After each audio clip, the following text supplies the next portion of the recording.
A man deputies say brutally attacked his girlfriend makes his first court appearance. Jeffrey Childers was arrested last night on charges that he severely beat Teresa Spencer, knocking out her teeth and breaking several bones.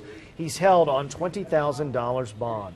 And 106 North Carolinians lost their lives to domestic violence last year, and more than 10% of those happened here in the mountains. It's a number that could easily be equaled this year.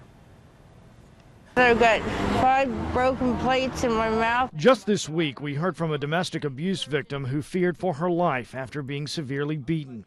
We also reported this week that Morgan Bishop had been accused of running over her boyfriend after a domestic dispute. In May, 9-year-old Erica Phillips was killed when police say her mother's fiance ran them both over. And 2012 started off with tragedy as Shelby Wilkie's charred remains were found in a barrel. Her husband, just days before, pleaded for her return. He would soon be charged with her murder. And we have a daughter together. I mean, we have a life together. I mean, just want her to come home. This year's statistics are already grim and could equal last year when 106 people in the state were killed in domestic violence-related homicides.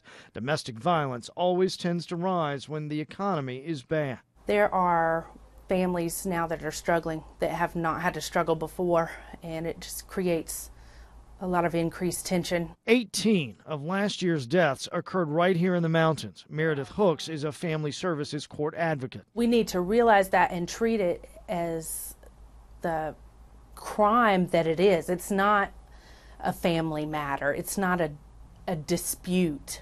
It's violence. There are a number of reasons that such a rural part of the state sees such high numbers, including a culture that may turn a blind eye or a system that puts too much burden on the victim.